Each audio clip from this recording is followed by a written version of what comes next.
whatever you wind up doing is exactly what you should be doing. And I have not behaved one single day of my life. Not one day of my life have I behaved, and I am fine. I need your help. I can't tell you what it is. You can never ask me about it later, and we're going to hurt some people. Whose car are we going to take?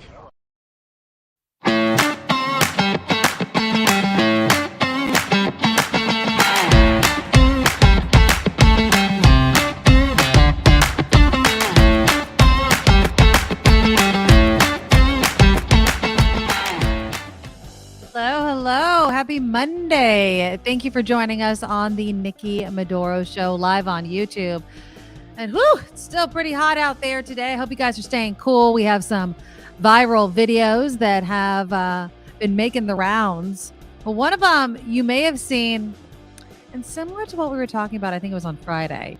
Don't believe everything you see online. It was a really cute video or picture, but it's not actually true. But it has to do with the heat and just how hot it is in certain parts of the United States. Also, if you headed to the pool this weekend, what kind of bathing suits did you see? And not just the women wearing, but the men. Because apparently there's a certain type of bathing suit that is making the rounds. Speaking about rounds of golf, OMG, did you see Steph Curry? It was amazing over the weekend. We'll be playing some recaps for you, but I swear to God, is there anything this guy cannot do? I was sitting with my husband at the pool yesterday. I'm like, when does he have time to be good at golf? And my husband was like, well, he doesn't play basketball all year, but insane. Apparently he's been in this tournament for like a decade, and this is the first time that he's won. We have a bunch of funny clips to watch of GOP members actually making the case for Joe Biden, or at the very least against Trump. So we'll play some of those for you. The COVID eviction moratorium has ended officially in Oakland. The line I keep hearing all the time is just wait. There's going to be a wave of evictions. Yeah, there are. And I don't mean to be heartless, and I know the high cost of living, and that is a whole separate debate. It's been 3 years. And I'm just going to say this as someone who's frugal and saves my money. And, I'm one of those people, if they send you 12 months, 0 APR, I make the payments every month. So by the 12th month or whenever it's due, I don't have one because I don't want to pay the APR. If you haven't paid rent in 3 years, and you've been able to go back to work and you're just not paying because you're one of those people, I don't have any sympathy for you. You should have been banking that money. You should have been preparing for this day. Of course, there's going to be a wave of evictions of people that were not prepared to pay that back rent. I also want to show you, there was this office to home conversion. So we talk about all the time, all the vacant office space in places like San Francisco, right? And people are saying, let people live in there. There was one that's gone viral. I don't think it's that bad, but you guys will let me know what you think. In the second part of the show, I want to talk about AI. Apparently, there's this Brazilian singer that had died. I mean, she was beloved. And then the Volkswagen resurrected her with AI and put her in an ad and with her daughter that's still alive.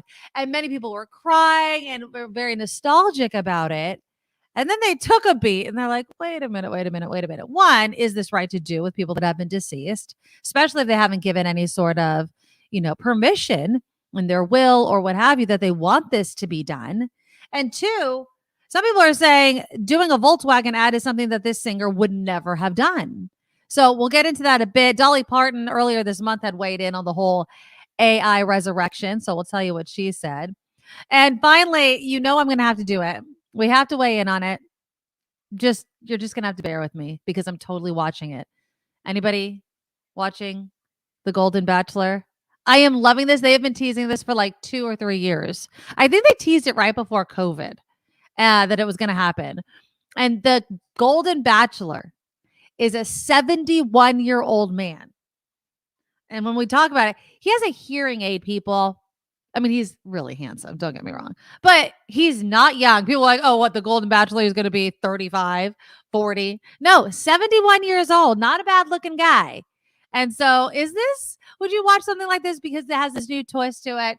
You guys let me know. But before we get to any of those stories, please, you guys, click the thumbs up button. It is a simple and free way to support the Nikki Medoro Show. The super chat, of course, is live. All you have to do is look for the $ in the live chat, like right below the box. And you can throw us a super chat, comment, sticker, thanks, what have you. And obviously, I split the money with Kim when she comes over to the show in a little bit. But the most amazing thing is every time I open up my email, and again, my email address is the Nikki Medoro Show at gmail.com. And I see that there's another Medorable. There's another monthly Patreon subscriber. And we depend on our monthly subscribers. We love people that donate to the super chat. We really get the ball rolling. You guys have been so generous. But it's the consistent monthly income that we need to keep this show going. And we've kept it at any amount. So if you go to thenikkimedoroshow.com, the Patreon link is there. Another reminder that in a couple of weeks, starting in August, this show is moving to the mornings live. Obviously, if you watch it on replay, it doesn't matter when we record it. But we have a great community. It's growing of people who like to watch the show live. And so we're going to be moving to 9 o'clock Pacific right here on YouTube. Same spot, same link, but it's going to be in the morning. So you're going to wake up with Nikki and Kim. And we'll talk about all sorts of things. We have some new things planned, kind of a different layout of the show since it is the morning show. And so look forward to that starting in August. And again, we do take PayPal donations, the Nikki Medoro Show at gmail.com. And if you want some merch, just go to the Nikki Medoro Shop.com. All right, guys. So let's see.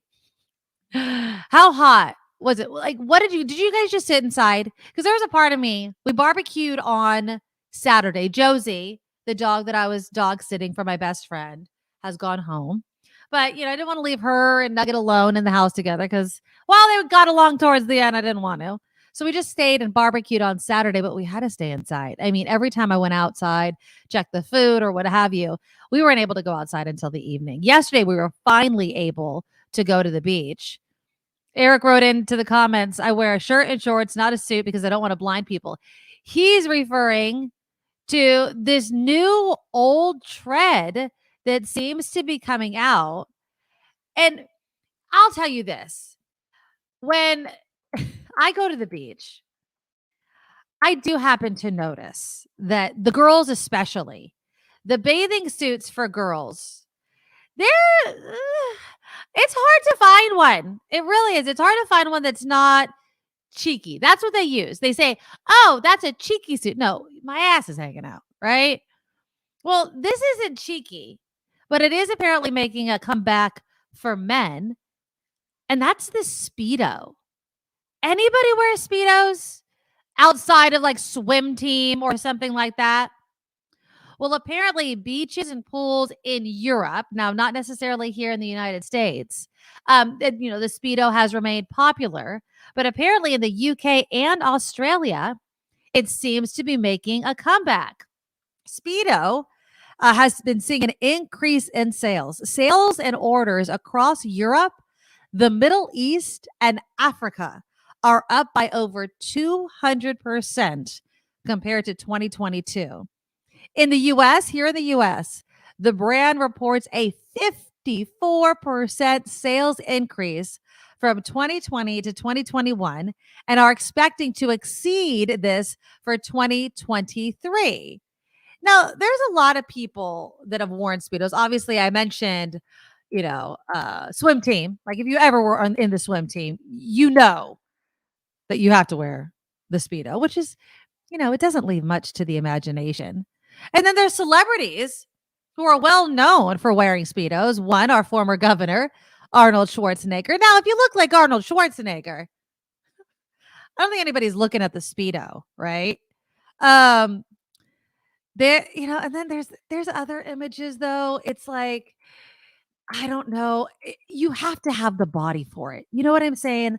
Like you have to, one, have the confidence to do it. But like, look at this picture. Okay. Now you tell me, how many of you are this confident? This confident. I mean, it's not leaving much to the imagination, right? Yeah. Oh, Deidre says, I saw Euromen wearing these in Maui last month. Now, I am not yucking the Speedo yum. I'm not doing that. Okay. I'm not doing that. But it does take some confidence. I don't know necessarily, do I want all men to be wearing them? No. You know what I do like, though, besides the basic swim trunks on men? Not the Speedo, not like this kind of Speedo, but a little bit. Hold on. Let me take this comment down. A little bit longer than Arnold Schwarzenegger, like kind of the short or the brief. That could be kind of hot, right? I mean, that could be kind of hot. But again, you had to have the body for it. I mean, or you don't. You know what? I take that back. You don't. This guy looks absolutely fine and comfortable, right? He doesn't look like Arnold Schwarzenegger, at least from the back. I don't know what his front looks like. But if he's happy, he's getting a nice even tan, I'm totally not yucking the yum of the Speedo. I'm just wondering, how many of the men that watch the Nikki Medoro show would be willing to wear a Speedo. Yeah, Kim writes in, lots of women bikinis don't leave much to the imagination either. Yeah, when I was in Maui, my niece, who's a woman, she's like 20 years old, right? Her bathing suit wasn't like a thong, but it was upper butt. I mean, I don't know how much more thongy it can be. I am not a thong wearer. I got some booty butt and I'm keeping it wrapped up. Not knocking it. Again, if you have the confidence and you want to wear it, do it. Nick says I need to lose about 50 pounds before I'm in Speedo territory. Well, not necessarily. Now that I think about it, yesterday when I was at the pool, I was sitting next to this family. I think they were from Italy. It sounded like they had an Italian accent and they were speaking Italian. The cutest little boy was speaking Italian with all of his hands. It was adorable. But anyways, older gentleman. I'm talking probably in his 70s. And he was wearing a Speedo type, more briefy than that totally Speedo. But he didn't look bad, but he looked totally comfortable. Eric says there's two types of people I think of wearing Speedos: bodybuilders and super fit people. And the fat, hairy guy who should probably not be wearing it. Yeah, it was just really interesting to see. And I love the fact that it's kind of making a resurgence. You know what? Love your body. Get a nice even tan. Do that. Now, speaking of the heat, there was this video or picture that was going viral. All right. And it was showing how hot it was in certain parts of the state, including in Texas. Now, tell me, I'm going to show you this news report. Did you see this? Watch this video. Here we go. This week, she shared images of herself baking bread. Look at this, right in her mailbox.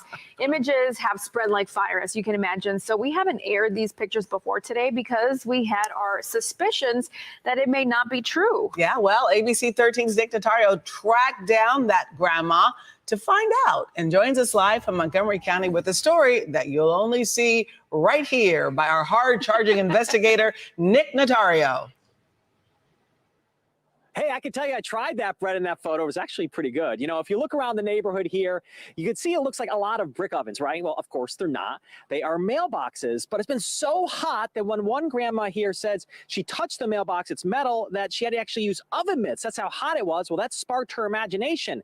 And what happened next, she couldn't believe. Roberta Wright loves to bake. I like the fact that it's the science in it. A product that not only smells good, but allows her to make friends in the neighborhood. I was going to say, I saw this on Facebook. A passion that's allowed her to reach well beyond your the fib Montgomery went County viral. Community. Never in a million years I have been contacted by people I've never heard from, countries I've never heard from. Hundreds of people asking Roberta about her bread. Fresh from the oven. Mailbox. Not asking how it tastes, but how Roberta baked it. I like for kids to use their imagination. So that's exactly what I was doing. Use your imagination of what could happen. A fantasy born out of these photos. With the recent string of hot, humid weather, Roberta shared photos of bread she claimed was baked in her mailbox. Images that spread quickly. If you were hoping it was real, I hate to tell you, your fun will fall flat. I believe some people believe that. It's not exactly what happened, but it's the storytelling of your imagination. Angie had an idea. Fiction his grandma knows well. This year, she released a book, Out of This World, Granny, a topic not only found on the pages of her book, but in her mailbox that's reached people across the globe. So basically, I mean, they're going to go into more of this lady's life, but she lied. I mean, she put obviously baked bread already in her mailbox. It was really, really cute, kind of cheeky. And I just find it really funny that a lot of people believed it. They're like, oh my God, it's so hot in Texas that this woman was able to bake bread in her mailbox. Let's welcome Kim McAllister to the show. Kim, did you see that video and did you buy it? I did. I mean, why wouldn't you buy it? It seems like a hot enough place, right? Well, and they do cookies and cars. Back pavement. Yeah, I mean, they've baked cookies and cars. There's a solar oven, so it's not too hard to believe. Eggs on the sidewalk, right? Eggs on the sidewalk. Yeah. Bread. Now we have an old colleague, Kristen Haynes, who does, like, she lives on a boat or whatever. She always posts this video where she has a solar oven where she bakes sourdough. I always see her posting it. So in my mind, I was thinking it's the same exact thing, but no, it's not the same exact thing. So that was not happening. It was not actually true, but it was a really cute thing to see and just something to commiserate over because obviously it was really freaking hot. You know who else was hot this weekend? I'll show you a picture of who was hot this weekend. None other than Mr. Steph Curry. Have you watched these videos? Oh my God, the guy, is there anything he can't do? Nothing. I mean, it's amazing. So I keep watching these videos because it keeps putting a freaking smile to my face. Yeah. He's just amazing. So first, it starts off with the first, and this was at the ACC Championship Golf Tournament. Celebrities do it. This was the very first, and of course he makes a record, hole-in-one at this tournament. It's obvious he can really play. I mean, look at this. Boy, this is right at it if it gets there. They got there. Are you kidding me? And then he just like runs down. And people were saying everybody that hits a hole in one run down. A victory lap. Victory! I mean, amazing. And then to top it all off, he wins the freaking thing. So here he is winning it all. His entire career on and off the golf course. Can he do it again? Yes, he can. I mean, I just don't know how he sees it. He visualizes it. It's crazy. Get in the hole. He's got a chance. There you go. And he won. I love the part of the video where he runs up and like just picks up his wife. Like she's like, I bet Ayesha Curry is kind of like, oh my God, you're amazing. But yeah, so he gave an interview obviously afterwards and was talking about just, what this moment must feel like for a guy that honestly has had so many moments like this. The putt, the hole-in-one, and the shot you had on Friday, obviously the winner for the championship is that your favorite, or which shot was the best of the three? I mean, the hole-in-one is crazy because it's how often do you see that in a tournament setting? But that helped me, put me in position to, have a lead and be able to get through these last, 18 holes and try to finish it off. But there's nothing like that moment where you walk up on the green, you see the stage is set, and all right, if I make this, I win a golf tournament. Yep. And people that have experienced that, like, there's no greater feeling, whether, again, it's a casual round, trying to win a couple of bets, whether it's, a member tournament, whatever it is, or something like this. So I got to be a professional golfer for a day.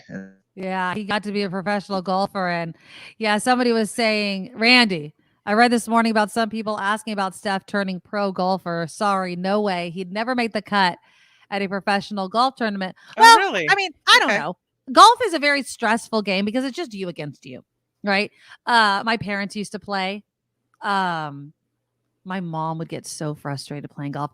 I've only like hit buckets of balls, right? I'm not a golfer. I didn't like what it, I'm kind of a wuss. Like it's Yeah. gonna hurt. Back in the day when I was a teenager is when my parents really played golf.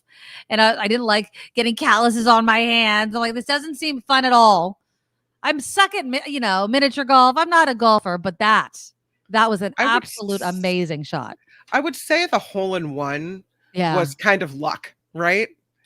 Whereas the second one with that long putt or the eagle or whatever it was, that looked very skillful. Yes. Well, and then there was another, I think it was on Saturday where he hit this shot. Like, I mean, he saw it. He knew he had to like hit it straight across from the hole. And then it went down. Cause you have to know the grass and how it falls and all those sorts of things, how the hills are. It takes some skill. Now, was the hole-in-one luck? It takes a lot of skill to get it all the way over there, though. So, Sure, but how could you possibly know exactly where it's going to land? Right? I mean, it's not like shooting a basketball through a hoop. Where I don't know. Is it? It's a very long shot, Kim. I think that's luck. That's full on luck. I mean, skill might be getting it close in that area, but then it's going to fall exactly in that spot. I don't think you can.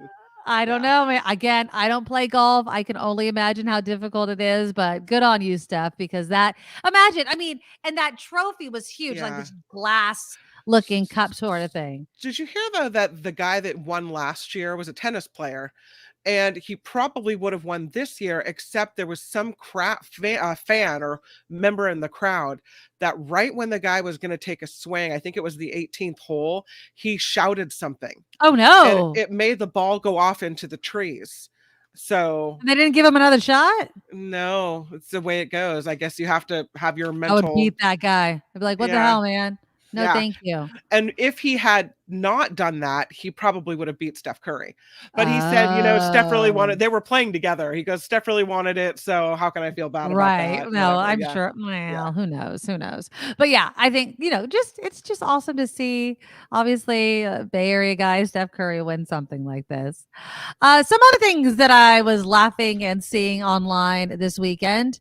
Apparently, the new tactic amongst some Republican lawmakers is actually help Joe Biden. I don't know if they know that they're helping Joe Biden, but listen to this speech given by Marjorie Taylor Greene.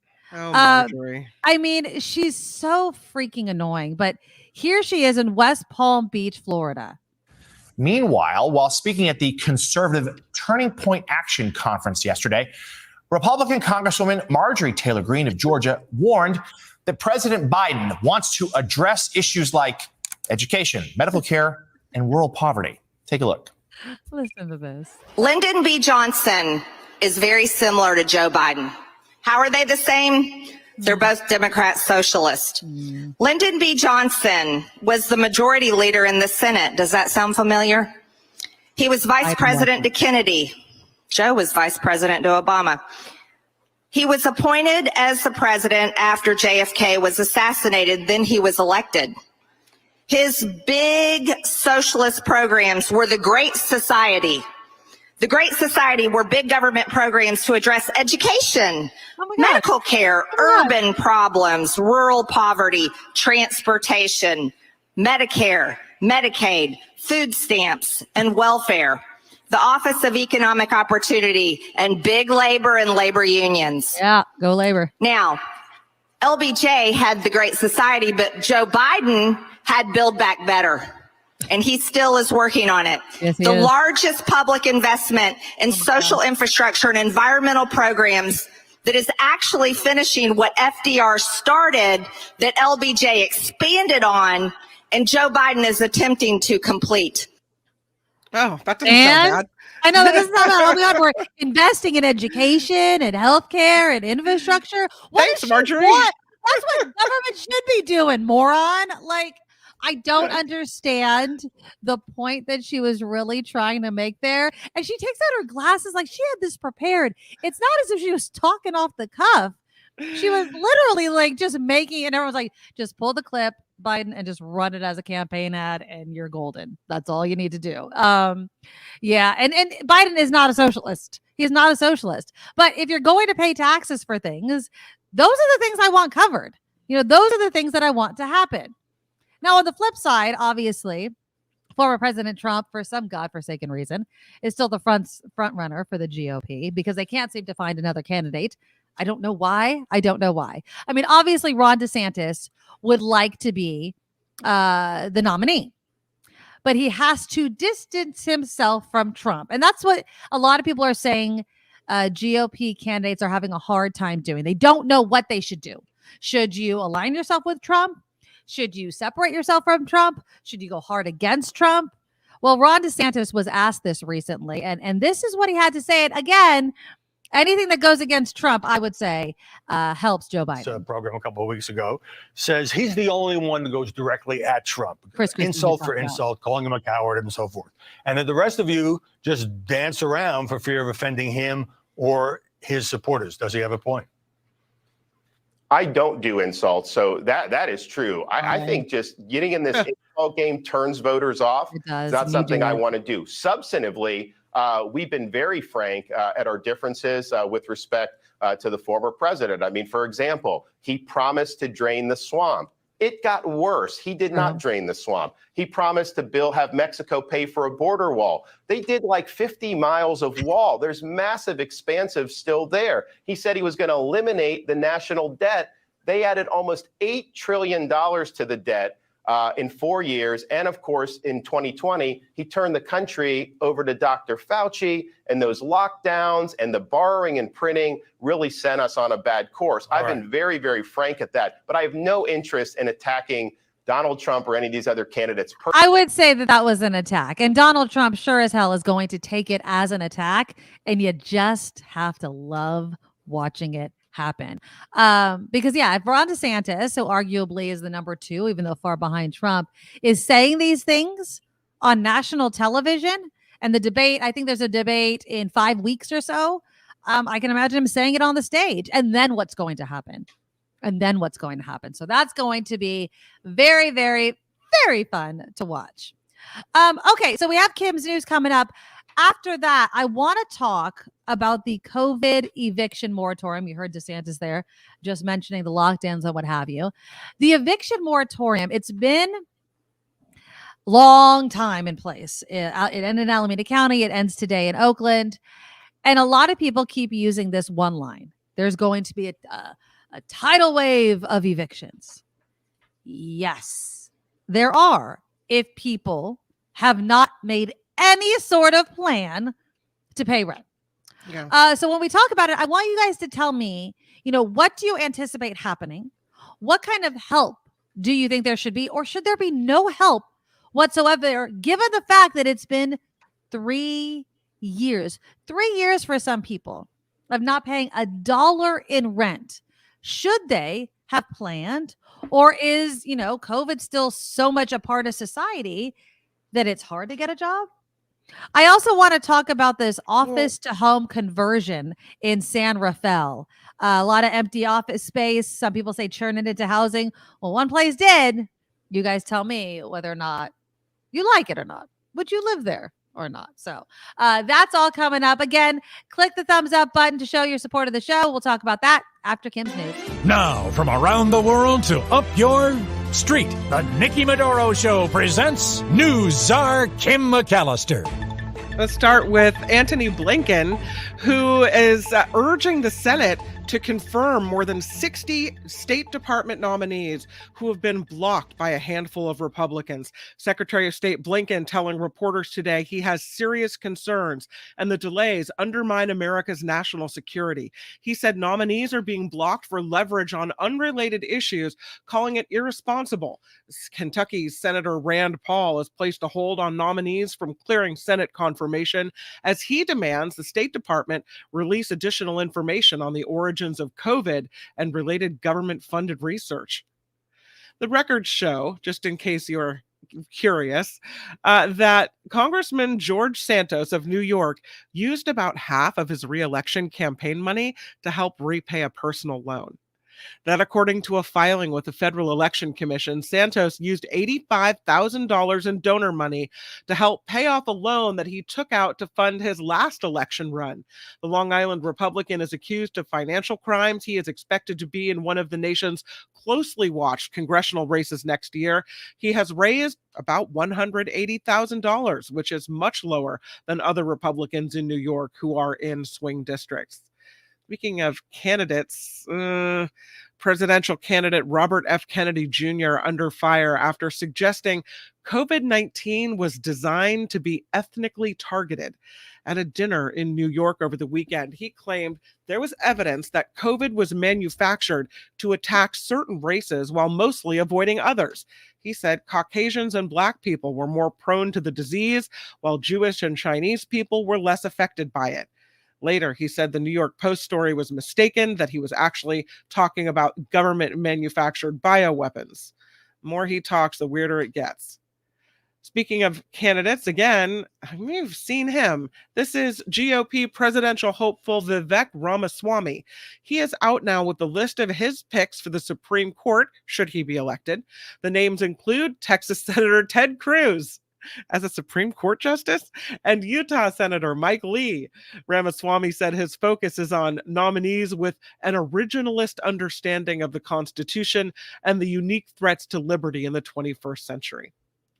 And Ron DeSantis is blasting the Biden administration's relationship with Israel. Speaking at the Christians United for Israel Summit in Arlington, Virginia today, DeSantis pledged that he will always stand with the state of Israel. Not happy at all. Florida and Georgia state representatives now suing two California cities, saying they violated their First Amendment rights by canceling their rallies. Florida Representative Matt Gaetz and Georgia Representative Marjorie Taylor Greene had rallies scheduled in Anaheim and Riverside in 2021, but both venues canceled the events after facing pressure from local government officials and activists. Ooh. 10 advocacy groups are also being named in the lawsuit. Greene and Gaetz are hoping for an order that would ban cities from coercing private venues from entering into facilities use contracts with plaintiffs for future political rallies. They are also seeking damages and emotional distress as well. So that's interesting. So what do you think about that, Kim? I mean, are they not allowed to hold any events at a private venue? I mean, is that what we're wanting to see happen? Well, I think it's the same thing where, you were talking about more than once with who's the comedian that you like that talked about trans people? Oh, Dave Chappelle. Yeah, Dave Chappelle, and how there were, don't have him in our city. We don't want him in our city, right? There's always going to, if you're a controversial figure, and I'm not equating Chappelle to Greene and Gaetz, but there are controversies surrounding them. And I don't think it's wrong for activists or other people to go to those venues and say, we don't think you should have this happen here. I don't know. I mean, is that restricting the free speech of activists and rights groups? I don't. I mean, they could always. They could always not have it at a venue. You could always, get a permit and have it outside, I guess. My concern is always the pendulum, right? It's just, well, who's ever in power and whatever way of thinking kind of is popular in the moment. Now, of course, I don't want to see Greene and Gaetz anywhere, anytime. But what do I always say? If you don't like them, don't go protest. That's what they want. That's what they hope you do. It brings the cameras. It brings the attention. Ignore them. Do you know how defeated people like Greene, Gaetz, Trump would be if nobody showed up? But it's the controversy that brings the eyeballs. It's like a slow moving car wreck, everybody's looking at it. So I don't know. I think any private business has the right to get money any way they want to. If you're a venue and your job is to, if you own a venue and you make money by hosting events there and they host an event and they're not doing anything illegal, they're not planning anything illegal, right? I think it'd be better served to see who shows up, and then everybody that doesn't like them stay away. But the venues will likely have to have and maintain a relationship with the cities in which they're located in. Right. So I mean, I would think that if the city of Anaheim came to you as a venue and said, listen, we've got a lot of pushback from activists and other people about this Green Gates event. You think that you can cancel it? Wouldn't you be really more beholden to the city? Well, I mean, they can't force you to do it. It's not against the law to host them. I mean, they're basically saying, we don't want the bad press. So can you cancel the event? I think the onus would be then on the venue holder to say, well, do I care about bad publicity? Do I care about, nasty phone calls or what have you? It's tough. I mean, how far does this go? If there's a flag supplier, right? And they bring flags to events to stand behind Gates and Green. Are we going to go after the flag supplier? All they want to do is provide the flags. That's their job. So are you getting my point? It's just like, how far down do we want to go? I think it's up to the onus is on the public. Do you want to hear from these people? If you don't want to hear from these people, show that by not going there. So as a member of the public, if I were a resident of Anaheim, I couldn't call the city and say, listen, it really is upsetting to me. So I think that the city then, if it gets a flurry of phone calls about people upset about it, maybe that's why they felt moved to act. I guess they can't force a place. That's all I'm saying. If they want to ask, fine. But you can't force a place not to host things like this, as long as nothing illegal is going on. Green and Gates aren't only suing Anaheim and Riverside, they are suing 10 advocacy groups because those groups provided pressure, they say, to cancel these events. So all right, we'll see what happens.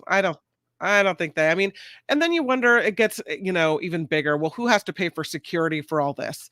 If it's going to be a controversial event and there's going to be protesters, is the city obligated to pay for police presence outside the venue? They should have to pay for it. Yeah. If there's added security and added risk, that should be measured, quantified, and put a monetary value on, and then they have to cover it. It's like, look, if you want to be controversial, that's fine, but you're going to have to cover your own security. And there should be something in the contract that says if anything bad happens at your event, there is some sort of responsibility that you have to have there. Yeah. Let's talk about these fine folks in the city of Miami. They are on trial. This Florida family accused of selling those are 2 bottles. I was like, those are not people. Those are bottles, Kim McAllister. So the family is accused of selling this toxic bleach substance they claim could cure COVID, AIDS, Alzheimer's, and other diseases.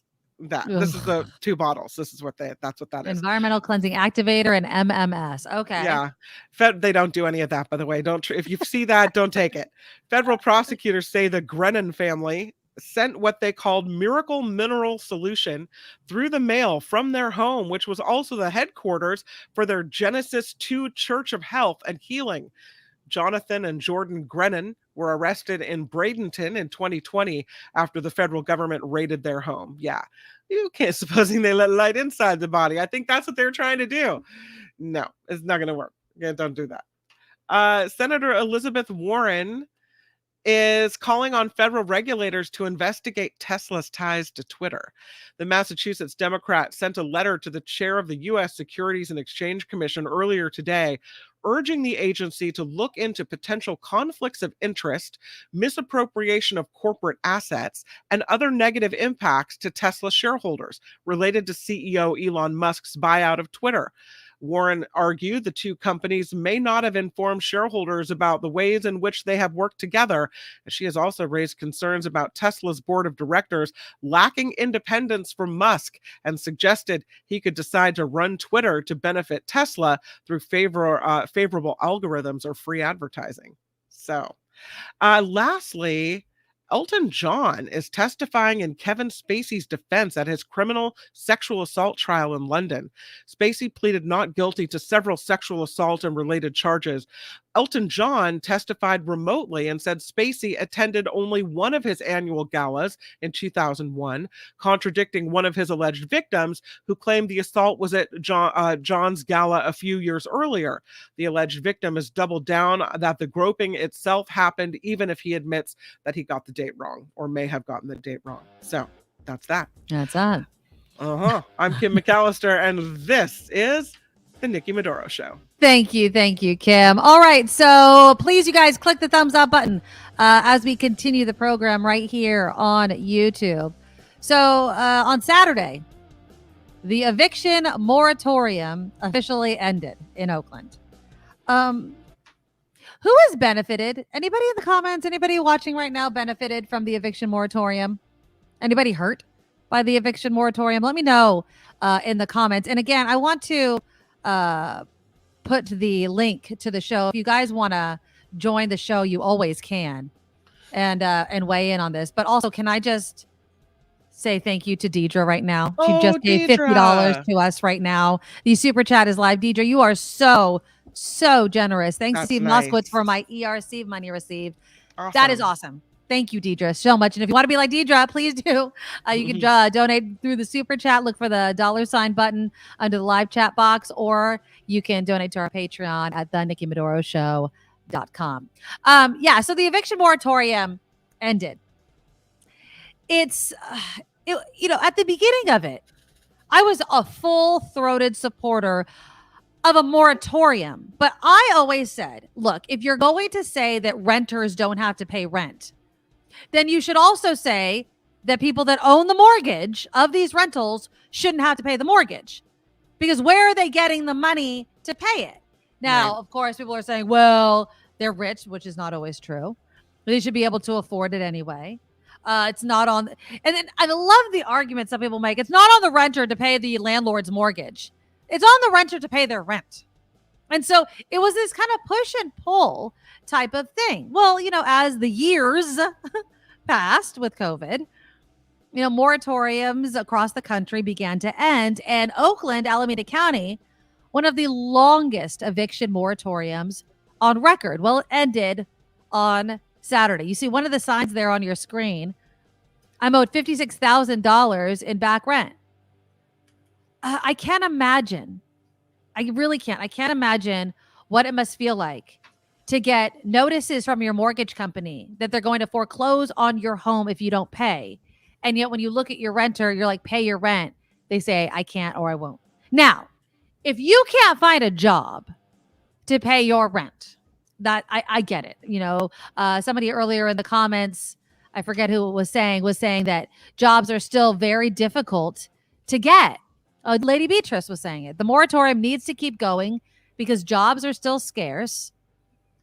Goes on to write, it's very hard to get a job, especially when employers still insist on being so picky.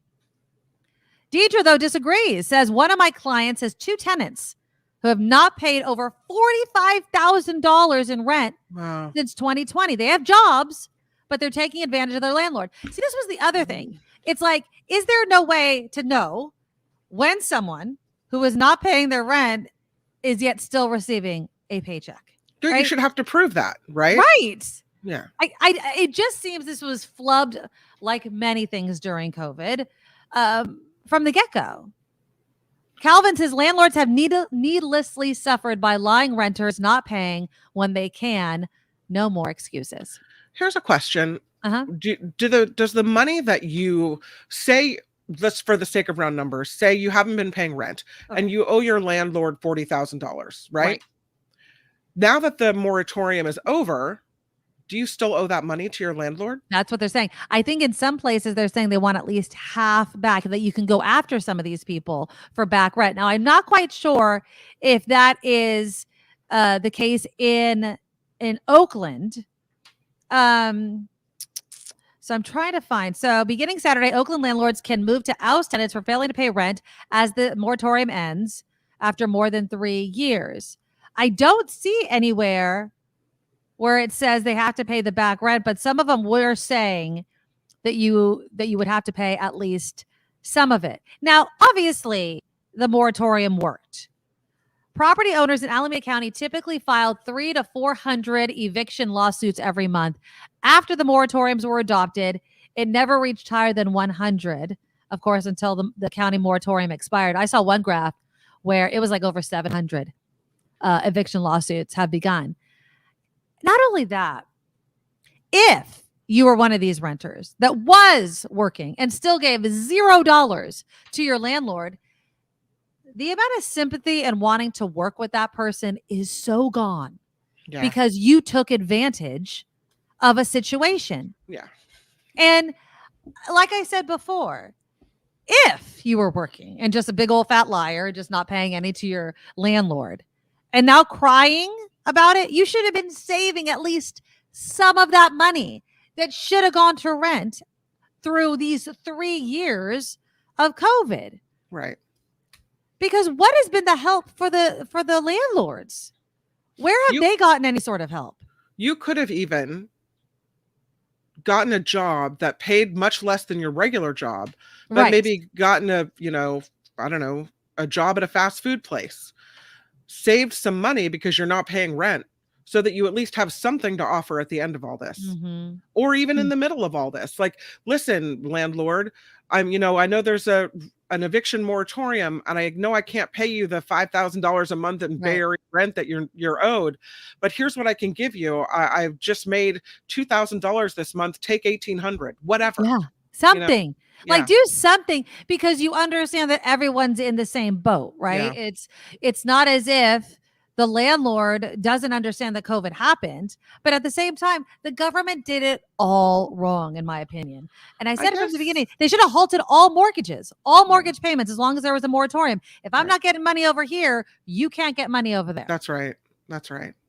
It doesn't make any sense that they did it the other way, where only the renters were getting the help and the landlords are sitting there being like, okay, but I need that money. Now, again, I understand that some people always use the excuse of these gigantic, investment firms that are buying up property and they could totally afford it.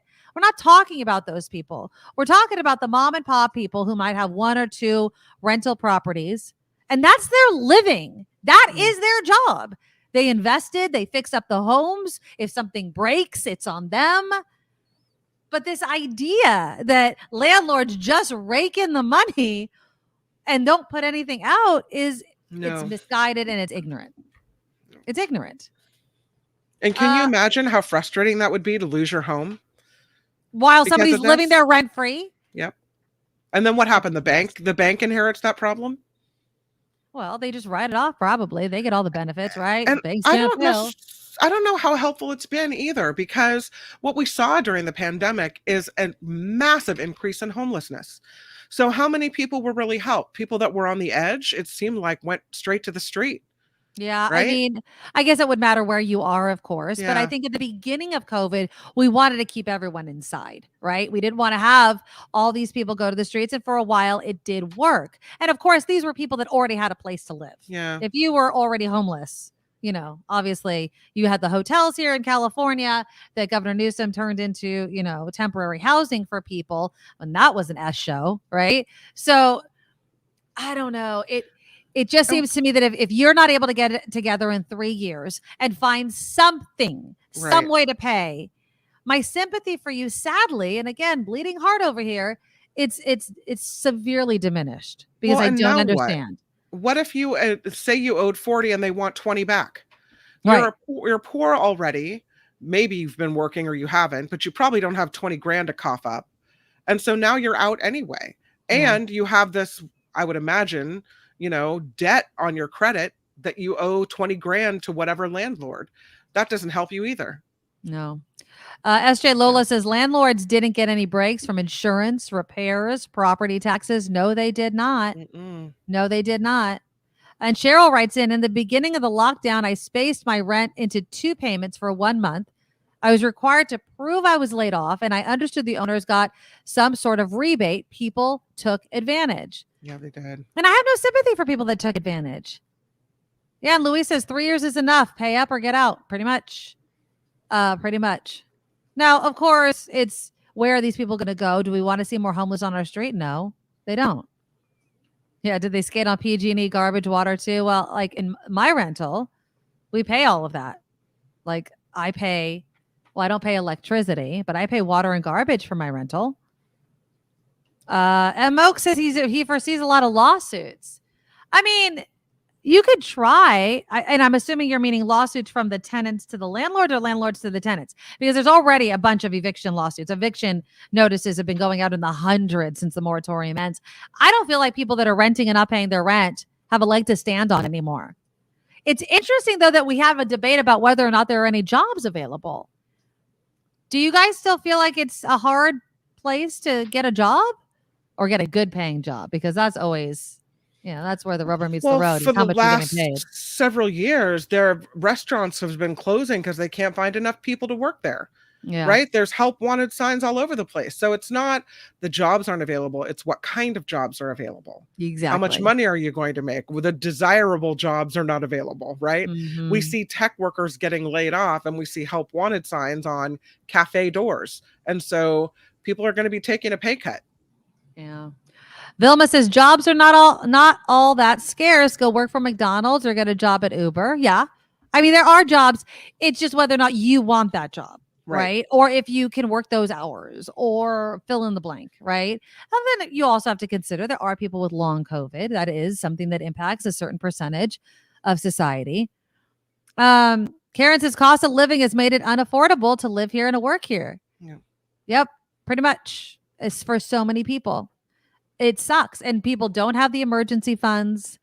One car breakdown, one medical emergency away from disaster, living in their car. And I foresee a lot more of that happening, sadly. Of course it's going to happen. You don't want to see anybody homeless. You don't want to see anybody who's on that edge, fall over the side and end up on the street. I don't want to see that. And so those are the people that we should have tried to help, right? Right. But it seems like that's not what happened. That people that actually could pay, and I don't know what the statistics are on it, but it seems like a lot of people that didn't lose their jobs were able to just kind of pocket their rent money. Is that what happened? Mm-hmm. Pretty much. I mean, Anonymous just wrote in, I have neighbors who worked during COVID and stopped paying rent. As soon as the rent protection was lifted, the landlord asked for back pay. Like many, they moved out in the middle of the night and the landlord got screwed. Yeah. When the landlord got screwed. Yeah, it sucks. And my heart does go out to people that can't afford to live in the Bay Area and need to stay or can't afford to move. I mean, it's not cheap to move, but we're just going to have to wait and see what the fallout of this is going to be. But it's not as if it should be a surprise, people. That's what I'm saying. There should have been some preparation. You cannot live rent-free in a property that is not yours. Now, should we find housing? Should there be tiny homes? Should there be government housing? Should there be all these ideas to make housing affordable for those that make the least amount of money? I totally agree with that. But we have to figure out a way to do it. Yeah. Now, there is this home to office conversion listing that has gone absolutely viral. I want to show you this real quick because there was a news report on it. You guys tell me, was it so bad? Is this so bad? Here we go. This is from NBC Bay Area. Check out the listing. If it looks like office space to you, well, you're not alone. The 1-bed, 1-bath condo, an example. It looks of like an office cell. Just a home conversion. There's the kitchen. That has many potential buyers shaking their heads. Okay, a widely viewed TikTok video. The user, it points out that it's clear the bedroom used to be a conference room. Yeah, probably. There's still industrial gray carpeting everywhere, and there are still commercial easy to tires. vacuum. With everything. The great carpeting goes with everything. Right? So I bet you're wondering how much this is. $520,000 is asking price. San Rafael's a great city, though. $500 and something $1,000. $500,000. $500,000. Would to you live in San Rafael? Well, to live in San Rafael, to live basically in a 1-bedroom, 1-bath, former office, now converted into a home. Okay, so that's San Rafael. Yes. Probably almost impossible to get a $500,000 condo in San Rafael. Right. So conference room or no, that place is going to double in value the minute you buy it. Absolutely. $520,000. It's 1,066 square feet. If I was looking for a condo with 1 bedroom and that's what I, needed, I would consider it. Sure. You're right above a Starbucks, Kim. I mean, if that's not a selling point, I don't know what is. I mean, come on now. And I saw they took the time to put a washer dryer in the unit. Nice. Oh yeah, they put all that kind of stuff. Yeah. Now the schools nearby, there's San Rafael High School, James Davidson Middle School, and Coleman Elementary School. So there's schools nearby within like about half a mile. So it's walking distance to school. You know what? It's true, Karen. Karen writes $500,000. Wow, a bargain. How sad is that? That is really sad. And it's a 1-bedroom, 1-bath. It's not as if it's anything so big, but People are like, oh my God, it still looks like an office. So what? We have to get out of our way of thinking of what homes, apartments, condos, what even home ownership looks like anymore. I foresee, looking into my crystal ball, with the popularity of ADUs, let's say people have a lot of property, have a huge backyard, they put an ADU back there, they make some extra money. As that continues, I could foresee, maybe some sort of profit sharing perhaps, or something so people can own a part of a property perhaps. I don't know the legalities of dividing up property in that way, but we have to really get out of the single family home, a gigantic lot mindset. There's not enough room for all of us, and telling people to just move out of California is not the answer. It's just not the answer. Ricky O'Bear says office space only 1,066 square feet and a Starbucks downstairs. No, Ricky, I would say some people were stoked about that. I mean, can you imagine if you're a Starbucks nut, just living right above a Starbucks? Done. You would just go downstairs. I wonder if you get out of your PJs. Be like, all right, I'm just going to go down there. No way. Just roll down there. No. Kim says, I don't know how you would be the owner. I assume someone owns that entire building. You're right across the street from United and have a Whole Foods and Trader Joe's within a couple-minute walk. That's selling point, in my opinion. Well, I mean, you can buy a condo, right? There's no, even you if don't own the whole building. That's true. Somebody owns the whole building and then sells off chunks of it. Just like in San Francisco, and I don't know if it's just like, but in San Francisco, you can do a TIC or tenancy in common, where everybody owns a different story of the house, and there's flats on different, apartments on different stories. So, I mean, really think about this. So I'm looking at the Zillow thing. Easy access to shared outdoor deck with views. It's adjacent to the Montecito Plaza. Neighbors include Starbucks, United Market, Bank of America ATM, Redwood Credit Union, FedEx, Kinko's, Rite Aid, UPS Store, T-Mobile, Trader Joe's, Jasmine Market, CVS, Pete's Coffee. I mean, you sold. I mean, if you work from home, you'd never have to leave. No, I bet it has great Wi-Fi already in the building. Right, Done. exactly. So, I mean, I'm just thinking outside the box. People are just hating on it. And I was like, why the hate? It doesn't seem all that bad to me, but what do I know? I mean, $500,000 is still $500,000. So it is still a big chunk of change. Once you get your furniture in there and you decorate it, maybe rip out that ugly old gray carpet. Yeah, make it your own. Make it your own. Yeah. Kim's going to the open house. If you go, buy it, Kim. Please, you should. Kim, buy it. Just go and take video. Take pictures. Is it that bad? Is it that Send it bad? to us. Because honestly, 1,066 square feet, but it doesn't seem to have a lot of walls. So it's a very open space. Conference room, you can make it to a big bedroom. There's a lot of natural light because office buildings have a lot of natural light. I mean, you could make it work. And especially if you go bring in an interior designer. Right. There you go. You're all done. All right. Kim's gonna have some news. We'll switch gears when we come back. I know we talk about AI a lot. But I want to talk about the ethics of using AI for the deceased. So there's this Brazilian singer who died really, really young, and she was just so popular. Well, they used AI to create a Volkswagen commercial with her and her living daughter. And after people got all weepy and, nostalgic about it, everyone's like, wait a minute. Would she have even wanted to be in this commercial? And what do you think about people recreating you in order to make money? I'll tell you also, Dolly Parton weighed in on this earlier this month on using her likeness after she passes away. And has anybody in the comments ever been to like a concert where they did the holograms, which I would say is pretty much part and parcel, not exactly the same thing, of AI and regenerating AI? Anybody ever been to a hologram concert with like Tupac or Whitney Houston or Elvis Presley or something like that? And do we need this?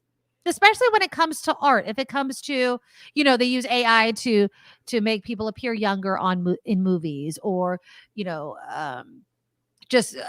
was it? I'm blanking on her name. Oh, damn it. Leia, Princess Leia.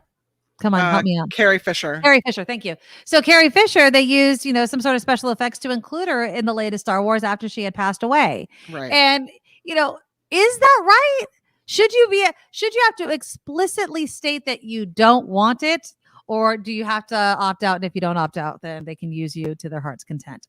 Let me know in the comments after you click that thumbs up button to show support of the show. We'll talk about AI, the ethics, and would you want to be AI generated after your death? Next on the Nikki Medoro Show. Now, from around the world to up your street, the Nikki Medoro Show presents News Czar Kim McAllister. Let's talk about the heat. Ooh, man, I don't know if you guys had a hot weekend. It was definitely hot here in the North Bay. And it looks like another day of extreme heat across the southern U.S. too, with air quality alerts also posted for many northern states. The National Weather Service says triple-digit temperatures could last through midweek from Texas to the lower Mississippi Valley as a high-pressure dome moves westward. Meanwhile, that smoke from Canadian wildfires is prompting health alerts again from the Midwest to the Northeast. So it's still going. Moscow pulling out of a grain deal with Ukraine that could cripple global food supplies. The agreement had allowed Ukrainian agricultural products to pass through the Black Sea without Russian interference. Ukraine supplies 10% of the world's wheat market. And flight delays and cancellations still an issue in parts of the U.S. According to FlightAware, more than 3,800 flights have been delayed so far across the country. Meanwhile, more than 300 flights have already been canceled today after weekend storms snarled operations at some major airports over the weekend. I don't know if you had dealt with this in your house, Nikki, but this illness, RSV. Oh, yeah. No, we dodged that bullet, but I know kids that have had it, and it's scary, especially as a parent with a little baby. Yeah, Jacob had it right about when he turned 1 year old. Well, it looks like now parents have a new weapon to protect their kids from RSV, this respiratory illness.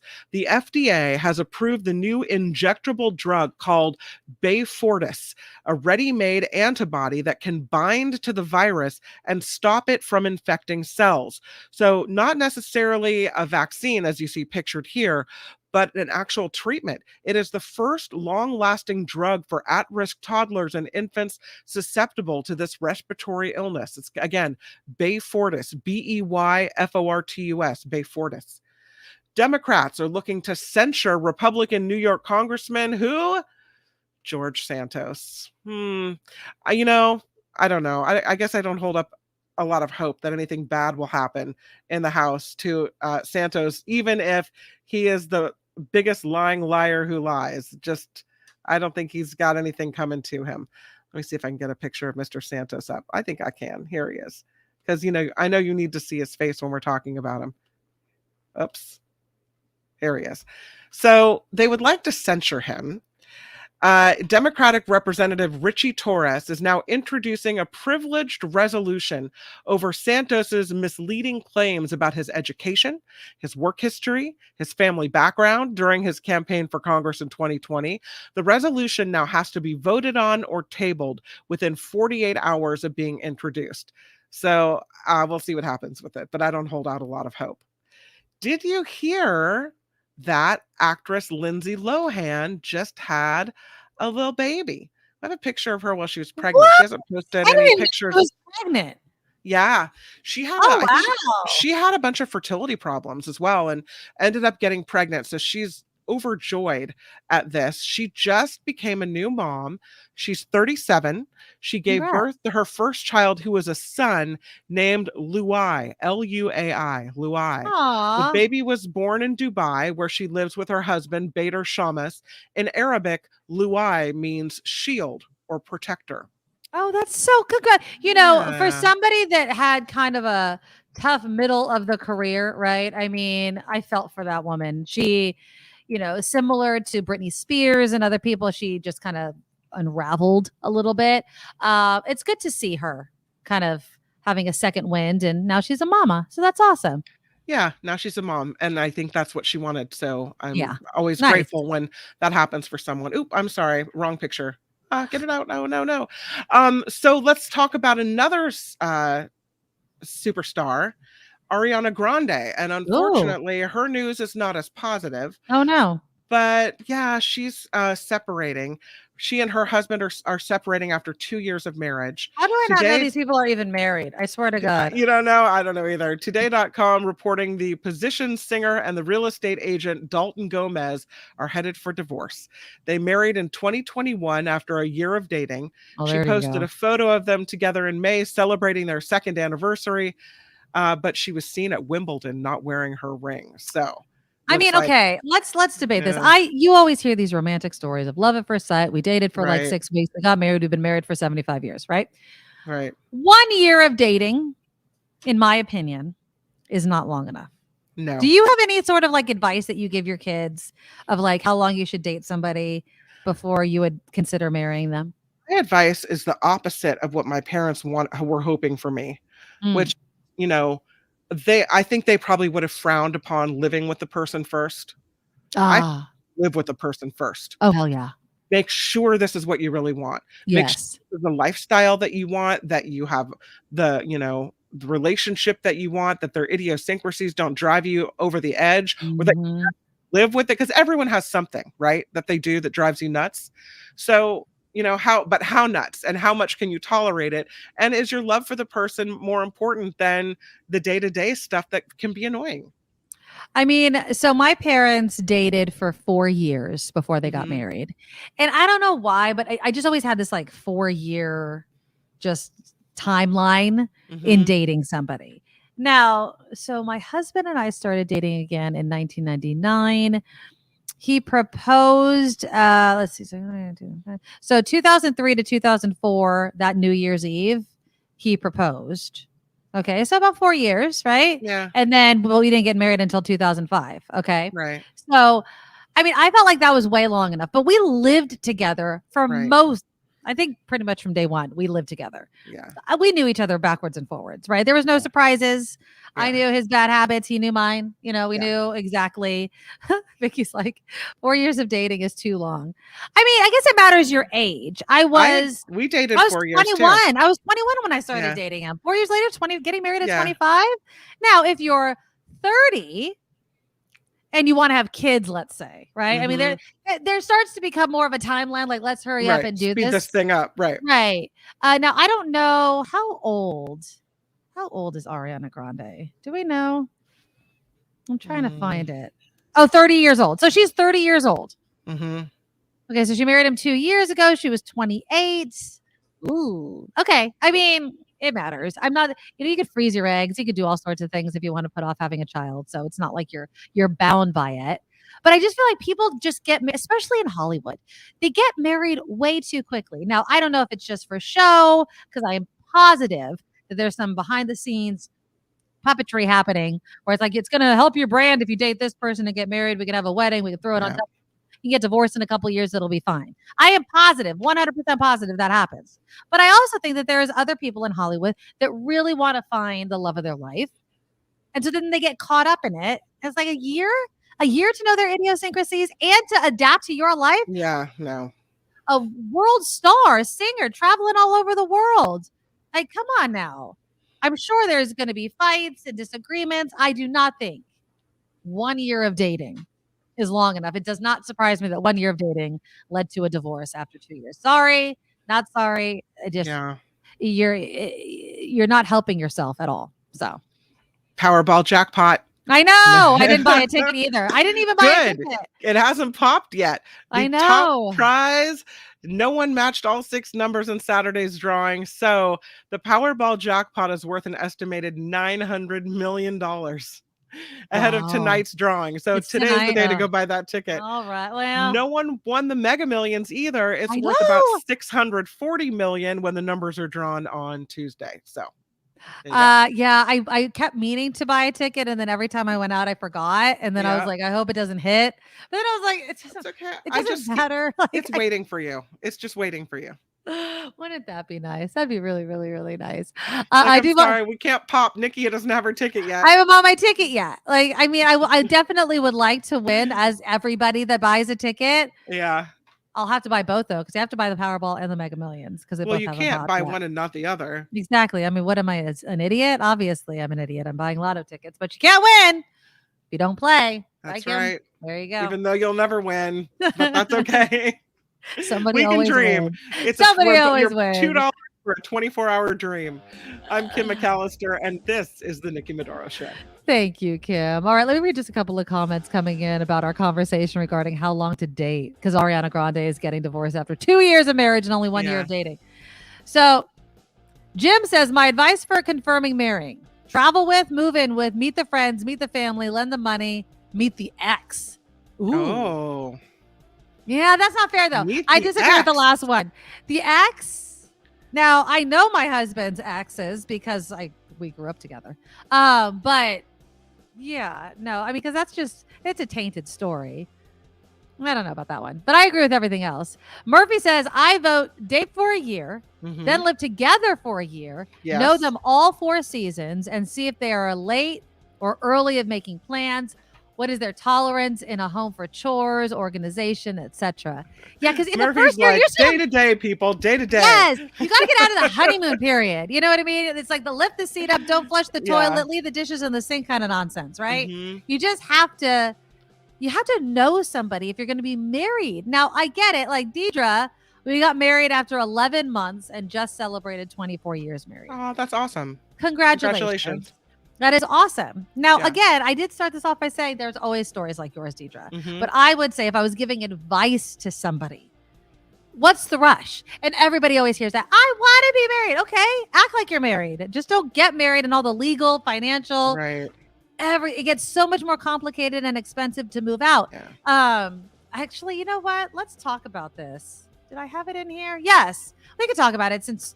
Well, no, we'll save it. We'll do the AI thing because I want to get to that first. But Goldie Hawn was weighing in on why her and Kurt Russell never got married, and she's like, you know what? We don't have to. Why do we have to get married? And that mentality, I think, is extremely healthy. And I'll talk about what she said that really stuck out to me in a little bit. But first, AI.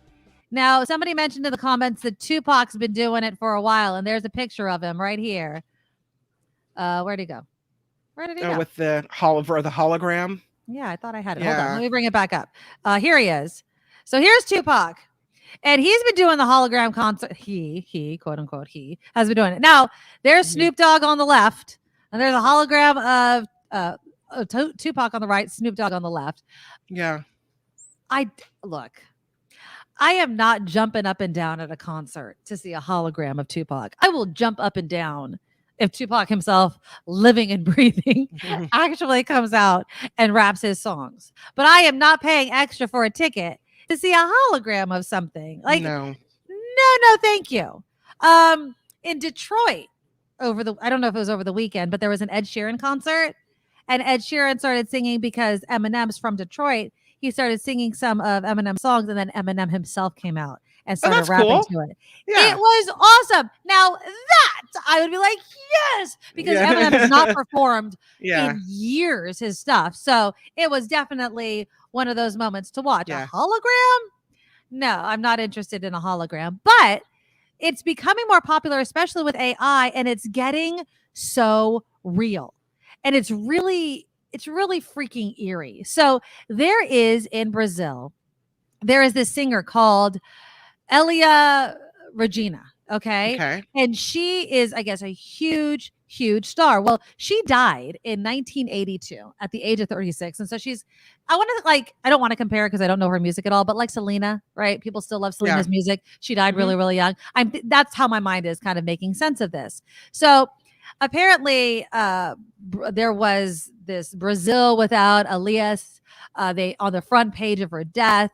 She's just a huge singer and people have been mourning her. Well, Volkswagen decided to make a commercial. And it's a Volkswagen commercial with Elia and her daughter, Maria. So here is Elia. Now look how good that looks. She's in a Volkswagen. I think it's like a bus or whatever. That's completely AI generated of her right there. And then her daughter is singing in another car looking over at her mother.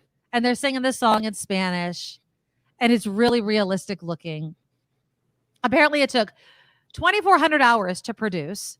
And it was for a commercial celebrating Volkswagen's 70th birthday in Brazil.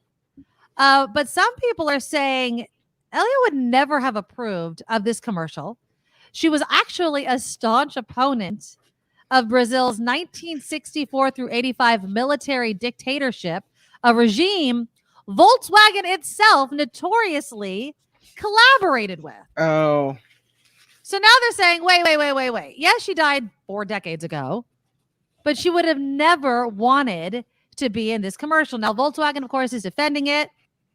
They say the idea was to use artificial intelligence to create a unique moment that reunited one of the greatest singers in the history of Brazilian music and her daughter, Maria Rita, a contemporary icon. Is this the same as Natalie Wood? Not Natalie Wood. Natalie, come on, help me out here. Natalie and her father, unforgettable. Natalie Cole. Oh, yeah. Nat King Cole. Unforgettable. Remember that? Came back in the day? Yeah. So Nat King Cole, Natalie Cole sang that duet. They used all computer generation. It looked really cool. Is there a difference? I think there is. I mean, first of all, how cool that her daughter got to do this with her in this commercial, but her daughter should have known her stance on Volkswagen, right? So if her daughter, I was going to say if her daughter is getting money, that's great. I think that mother probably would have said, yeah, that's great. If my heirs can make money off my likeness, go for it.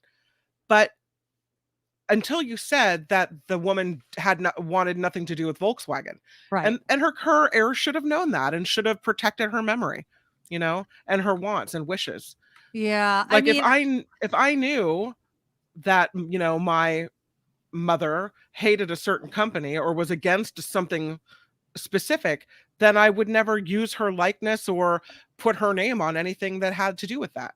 Absolutely. I mean, and it's so good. And again, going back to kind of the Natalie Cole, Nat King Cole comparison, I mean, when you watch that video back then, and that video has been out forever, it did seem heartwarming. And a lot of people, when they saw this commercial initially, were like, oh my God, the reuniting of a mother and her daughter after 4 decades. Her daughter is 45, so was very young when her mother died. So, how much she knew of her mom's politics, I'm sure she learned after the fact, obviously. But still, it does make a good argument that why the hell would you do it? Right. If you know that your mother was kind of against the dictatorship that Volkswagen collaborated with. Unless somehow they offered you this amount of money that was, too much to turn down. Well, Karen writes in, Tupac's mama okayed it using the hologram and she earns money. Can you imagine being able to go into Disneyland and perform with Tupac, a new form of entertainment? I mean, I wouldn't do it. But I could see it. But again, like if you just want to rap with Tupac, you could do that right now. You could put on his music and you could do it. I guess to create a video of you doing it, it seems a little like you're exploiting the person after their death. But if their family says okay and they make money, or now that we're talking about the writer's strike and artists and protecting their work, I think there need to be clauses in contracts now. Will you allow AI versions of you to continue after your death? Where does that money go? How is that money split? Right? That needs to happen, because otherwise, I mean, they'll just use you. And what makes them stop? Like, oh, we have enough of, let's just say we have enough of Tupac. We could just create concerts forever. We don't actually, let's not even take Tupac. Let's take Snoop Dogg, right? Snoop Dogg has done so many songs that we're not going to pay you anymore, Snoop Dogg. Yeah. Snoop, we're done. We have enough into the computer. We'll just create songs without you. AI will create a rap song. It'll sound just like you and people will pay for it. That's the danger of this sort of thing. There is something, though, to wanting your work, maybe even your likeness, to carry on even after your death. And I think about Marilyn Monroe and James Dean and all of the pictures of them decades later after their death. How cool it was if you had a poster of James Dean on your wall, or, the Marilyn Monroe with the white dress blowing up in Some Like It Hot. I think that was the movie. But, those pictures, those posters, all that being carried on kind of made those stars live on in our consciousness and became part of our pop culture. And so would you, if you were a star, want your music and your likeness to live on, especially your likeness, if only to promote your music years down the road. Yeah. I don't know. I mean, there's a Black Mirror episode on Netflix about this exact same thing, by the way, if you want to really go down the rabbit hole with this. But Karen writes in, I would like to have my mom AI generated after she passes. I would miss my mom too much, and this would bring some comfort to me, I think. You can even do it with a favorite dog or a cat. I don't know, man. I just feel like we have to be able to let some things go and remember them as they were. So Dolly Parton, for instance, has weighed in on this. She said she does not want holograms of her performances ever done. She told The Independent, I think I've left a great body of work behind. I have to decide how much of that high-tech stuff I want to be involved with because I don't want to leave my soul here on Earth. I think with some of this stuff, I'll be grounded here forever. I'll be around. We'll find ways to keep me here. I mean, look, you mentioned Marilyn Monroe, James Dean, Elvis Presley, right? Their movies, their songs, their image, their likeness. It's still there. Do we really need to have them holograms so they look like they're still living and breathing and with us? I don't know. I feel like it dilutes a bit of their memory, I would say. Do you agree with Calvin that Elvis, Marilyn buying their posters cheapens them? Or do you think that having those posters and having memorabilia everywhere kind of keeps them in the what's hot? That's a good question. I'll say this. So going back to the money aspect, if there's an estate that is making money off of it, that's helping, the heirs and the children and that sort of thing, I could see it being okay, a poster, a movie, or a poster, or, kind of memorabilia, tchotchke type of stuff. But if you're exploiting it, if you're just taking their artwork or their image and creating something that they never okayed, I kind of have a problem with that. I guess it matters how much the family of those that knew the person are involved in it. I agree. And I would also ask then, what's the difference between selling posters at a shop on Pier 39 with, the superstar's face on it after they passed away versus a hologram? And having moving and singing and entertaining you. But isn't that what they did in life? That music stands the test of time. Isn't that what they would want you to see? That's what they would want you not to forget. That they had these moments of greatness. But can't you just watch the videos that they made while they were alive? I mean, can't you just watch the concerts they made while they were alive? Why does it have to be something new for you? Because again, it seems like it's just exploiting them. And again, people are making money off it. So for instance, at this concert that I'm showing you this image of Snoop Dogg and Tupac, they are selling tickets to this. Somebody's making money, and I don't think it's 100% going into Tupac's mom's pocket, right? No. And I don't know if I feel okay with that. And can you make, and it depends on who's managing it, because can you make Tupac do something else that wasn't Tupac? Like, can you then use his image and have him say something he wouldn't say, or sing something he wouldn't sing, or rap something he wouldn't rap? And that really kind of, I think, desecrates the memory of the person. Absolutely. Lewis says, turning dead icons into product pitch people sucks. I wouldn't want to see Eddie Van Halen selling Pepsi, Joe Strummer selling life insurance, or Johnny Cash hawking AARP. It would all suck. Exactly. Yeah. Because again, going back to Regina, she was against the dictatorship that collaborated with Volkswagen, and Volkswagen has put her in an ad. Now, maybe she would have been okay with it. Maybe. But she's not here to answer that question. Her daughter was in the commercial, so maybe that's good enough for some people. It just seems a little icky to me. Yeah. If her daughter was struggling financially, would the mom say, God, please use my likeness if it gets you out of trouble? I would, if I knew my kids were struggling financially, and they could use my picture to do, What if it was like Kim McAllister eating Chick-fil-A at Hobby Lobby?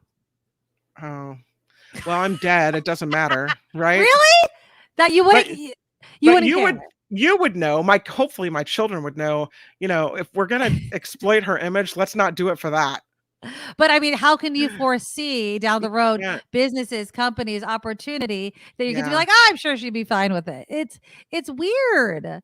And no, Calvin, I do not think I would ever want to be a hologram. It's just It's just odd. Yeah, it And is it's odd. not real. And I feel like the whole point, like for instance, going to a concert and watching this past weekend, Dead and Company did their final performances in San Francisco, right? And I was debating with my husband because obviously Jerry Garcia has been dead forever, but Bob Weir and the other members of the band were there. And a lot of people were making a point to get out there. And I kept saying, I'm like, it is the Dead and Company, but it's not the Grateful Dead. Right. Because there is something to be said of you were there and you watched them live. It's that conversation. Oh my God, I was there when this artist sang that song. And when what's life going to be like if you're like, I'll just wait till a hologram comes. It'll be a fraction of the cost and I could see him perform. It's not the same. Yeah. Not even close to being the same. Eric says, then again, remember the Hollywood execs want to scan and record people for a day and use AI to reproduce them in perpetuity, only paying them for that one day's work. Yeah. Mm-hmm. Background people, crowd shots, things like that. That's bull because it's cheaper. They don't want to pay people. That's what this strike's all about. Cheryl says, I love to still hear Frank Sinatra and other great singers' videos. Is there a big difference? I would say yes. I say there's a difference between watching an old video of Frank Sinatra and creating Frank Sinatra as a hologram and selling tickets to a concert. I think there's a difference. I really do. I think it's the amount of money you could bring in. Is he singing the same thing? Is he singing and just the way it's being used? Yeah. It's all about the money, people. It's all about the money. Yeah, James says, I can't imagine animating the image of a loved one who passed away. Ugh. Seems like it would bring about a whole new mourning process. I'm telling you, Google it. I forget the name of the episode, but Black Mirror, they have this exact thing and it's hard. Let's just imagine the technology gets so good as the Black Mirror episode. You grieve again. It's not the person. Yeah. The person is gone. And we should celebrate them when they're alive. We should remember them when they're gone, but we shouldn't keep trying to monetize their art and their image after their death. I think there's a line, and I think we're closely coming up to it or crossing it in many cases. So, that's a good one. Nick says, I missed the chance to see Carlin live. All I could do now is read his books and watch old footage. If someone made Carlin into an AI, I would not support it. He wouldn't support it either. George Carlin would not. From everything that I've ever watched or heard of George Carlin, he's the last person that would ever support using his image and likeness in a hologram or something like that. So no thank you. Angel in the Bay Area says Dolly Parton did this scene on the Oroville, the show, where she was me neither, but apparently she was a hologram on the show. And she said, the quote is, the Angel says, I really hope the fans enjoyed it as much as I enjoyed being a part of it. But the difference is, that's you still being alive, okaying your image, your likeness, your voice, and everything else. There's a difference between approving your appearance on a show as a hologram or in person or whatever when you're alive and able to do that versus when you're dead and you don't know what it's being used for. Exactly. Right? Yeah. And I disagree, Calvin. He says, well, think about being able to watch a hologram concert of a dead singer. It's for fans who didn't see them before too. Yes. But that's the great part of it. That's why people buy tickets to see people live. It could be my only chance to see X, Y, and Z artists sing that song in this year. I was there live. I was there. I saw it. I didn't see it on a video. There's a value to being there live that gets diminished if you know that for the rest of your life, you could just watch a hologram of it. There's video of it. I mean, Jesus, we document enough stuff. I don't think that we need the hologram. I don't think that we need to go that far. I think we should just, rejoice in the artists that we were able to. Look, I would love to have gone to a Bob Marley concert live. Hands down. I would love to have been. Obviously, I was still alive when he was alive, but he died way before I was able to get into reggae music. Would I love to go to a Bob Marley concert? Hell yeah. But instead, I get to see his children. I get to listen to his music. I get to cherish his work in many different ways and just wish that I could have been alive. And that's good enough for me. And it should be good enough for people. We don't need to exploit and monetize and do all that for people even after their death. I just don't think it's necessary. You guys can disagree, but there's a time and a place. And if you missed it, you missed it. Okay, when we come back, I won't be missing something tonight. I don't care the judgment that I know I'm going to get. But there is a new spinoff, my friends. There's a new spinoff of The Bachelor. My total guilty pleasure. I don't like The Bachelorette that much. I do love The Bachelor, and I'm so very excited because they are now having the Golden Bachelor. What is that?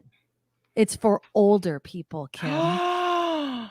It is older people finding love, and I am here for it. So they're going to be unveiling it, announcing it today or tonight during The Bachelorette, which is currently on. It's been like 3 years in the making, and I am here for it. So we'll look at him, and you guys tell me, I mean, finding love at an older age, is it easier? Is it more difficult? I mean, we were talking about living with people and waiting 4 years. I think after a certain point in life, those years don't matter anymore, or maybe they do. You guys let me know what you guys have encountered if you are of older or your parents perhaps dating. That's all coming up on the Nikki Medoro Show. Now, from around the world to up your street, the Nikki Medoro Show presents News Czar Kim McAllister. And we are talking airline travel because flight delays and cancellations really continue to be a problem in parts of the United States while everyone's traveling for summer, right? According to FlightAware, more than 4,400 flights have been delayed so far across the country, and more than 300 flights have been canceled so far today. So that is a lot of people that are dealing with a lot of flight delays. It's mostly due to weather around the United States. Kevin McCarthy in the news again because, yes, it would appear that he is slamming progressive Congresswoman Pramila Jayapal for her comment calling Israel a racist state. While speaking to reporters, McCarthy said she is not the first Democrat in the Progressive Caucus to make anti-Semitic comments. He cited previous comments from Minnesota Congresswoman Ilhan Omar and Michigan Representative Rashida Tlaib. Of course, the Pramila Jayapal, the congresswoman in question, has apologized for her comments. Swimmers and fishers are being warned, stay out of the water and off the beaches of the Tennessee River in Alabama. Why? What's going on in the Tennessee River in Alabama? Well, a tugboat sank near the O'Neill Bridge in Florence, 70 miles west of Huntsville, spilling about 3,000 and 5,000 gallons of diesel fuel into the water early Sunday morning. It is polluted. No reports of injuries as the result of this vessel sinking, but it's definitely not something you want to be swimming in at this point, right? Seniors in the East and Southeast United States are apparently the most likely to have Alzheimer's disease. That, according to new data published in the Alzheimer's Association Journal. The report includes the first ever estimates of the prevalence of the disease in the United States from studying thousands of individuals to assess demographic risks in different areas of the United States. And Guardians of the Galaxy Volume 3 is finally coming to Disney+. So if you were waiting for it, here it is. The third film in the James Gunn directed franchise will hit the streaming service August 2nd. It earned about $840 million at the box office worldwide in its theatrical run. It is currently the second highest grossing movie of the year. Marvel's next film, The Marvels, comes out in theaters on November 10th. So if you were waiting for that, you got it. Former President Obama wrote a note to librarians. This is kind of a cool story. He is applauding them for standing on the front lines against book bans. In a letter to American librarians, former President Obama slammed recent censorship attempts on books that discuss topics like gender, sexuality, or race. According to the Washington Post, at least 19 states over the last 2 years have passed legislation to jail librarians who lend out harmful books to minors. Former President Obama saying some of the books written by writers like Toni Morrison, James Baldwin, Walt Whitman, and Mark Twain have helped shape his life. I'm Kim McAllister, and this is the Nikki Medoro Show. Welcome back. All right. Thank you, Kim. Sorry, I'm pulling some pictures because I have to be prepared for the most dramatic season ever of The Bachelor. And that, of course, is coming with this. It's called The Golden Bachelor. Here he is. So this is the guy right here.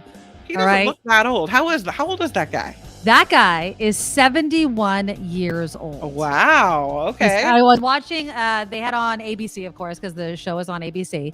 They had an interview with him this morning. Now, not only that, I don't know if you could tell in this picture. You could, they gave a sneak peek where you could just see the back of him with his head turned. He has a hearing aid. So we're not talking about anybody that's, 100% perfect. Very attractive guy. He lost his wife. Really sad story. His wife died or got sick very quickly after she retired and then passed away. And so his daughters, when The Bachelor was looking for senior citizens, is what they called it, to be on the show, the daughters put him up for it and he got it. So what do you think? I mean, now, obviously, this guy's name is Jerry Turner. He's going to be the leading man. It's going to debut this fall. Now, obviously, The Bachelor, it's been struggling in ratings because the show sucks. It really does. I'm not defending the show at all. I do watch, unfortunately, because I like crap, brainless television. It's kind of my thing. But a lot of people are very happy to see that the guy is actually older. Now, from what I understand, all of the Bachelorette on this show will be of the same age. Like, we're not talking about 71-year-old Jerry going after 20, 30 somethings. Okay. Right. Do you think that this is something that could generate, well, one, do you think it's going to help the Bachelor series? But just this whole idea of older people dating and it could kind of be a stigma. Oh, this person died. They should just be mourning either their deceased partner or what have you. No, I think it's lovely. It's lovely. I mean, your life isn't over and you shouldn't treat it as such. Yeah, right. Exactly. You should never give up on, I mean, there are some people who say, well, I've had love. I've had my children. I don't need to marry again. But that doesn't mean that a companion to travel with or to dine with wouldn't be nice. Or, have not necessarily get married and do all that stuff, because I feel like marriage is really, I don't know. And this is less romantic and more kind of contracty of me to say. Oh, please lay it on me. I feel like marriage is really helpful when you have kids and when you are, when you're having a family. Okay. Right. And I don't mean that what I'm not saying is that people who don't have kids shouldn't get married. That's not what I'm saying. Mm-hmm. But, we were talking earlier about a celebrity couple. I think Goldie Hawn and So it was, what's his name that she Kurt Russell. It's there right there. Yeah. So I was thinking about them and I thought, well, they each came to the relationship with their own money. They both had successful careers. Right. If he leaves her, she's not high and dry with no money and 3 kids to raise. Yes. Right. So for me, and I got married before I had kids, but we knew we wanted a family, all of this. So for me, marriage was kind of a protection in place, right? Where it's like this person is involved. They're saying, I want to raise kids with you. I want to be a family with you. I want to do this with you. And should they leave, they're legally obligated to support this family. Yeah. As I would be legally obligated to support this family. That takes a lot of the romance out of it. But I feel like if my marriage ended or for whatever unfortunate reason, I can't see myself getting married again because I don't want to have more kids. I'm done. Yeah, but that. I mean, what if your kids, okay, so obviously we don't want anything to happen to David, but let's just say you guys are married for a very long time, but he unfortunately passes away before you and the kids are grown, they're adults. Right. You would date again, even if you're not going to have kids. Well, perhaps if I did date again, I don't think I would marry again. Oh, interesting. I'd have a lovely companionship and travel and maybe live together. But what about all the tax breaks and, visiting you in the hospital and being that for, that next of kin type of thing? If I die, I want my assets to go to my children. I don't want my assets to go to some random. I don't want that. Well, the person wouldn't be random. There would be somebody that you loved, weirdo. I mean, I don't want. I'm like, sorry, pal. My assets are going to my kids. I like you, but not enough to give you any of my assets. I'll give you my ass, but not my assets. There you go. That's exactly right. Now, John, going back to the Golden Bachelor, who again, 71 years old. Here he is again. Now, John says this guy's not the typical 70-year-old. At least put an average 70-year-old dude on the show. I love that you made that comment, John, because I was just talking to my parents over the weekend. as people get older, I find it much more difficult to figure out how old they are, because it really depends on, your health and how well you took care of yourself. If you suffered any sort of setback health-wise or physically. So there are some people who look fabulous for 60, 70, 80 years old. And there are some people who look like they're 80 when they're 60. Does that make sense? So I don't think it's fair just because this guy happens to be attractive, has a tan. I am positive they gave the guy a makeover, right? I mean, I am positive. Where's his gray hair? Why is he blonde? Well, I think that he does. What's I think happening? I feel like they pumped up the gold because it's the Golden Bachelor. I feel like things are just Yeah. golder. But I think that he is. When I saw the interview, it didn't seem like he was as blonde, but they might have dyed his hair. He's going to be on national freaking television.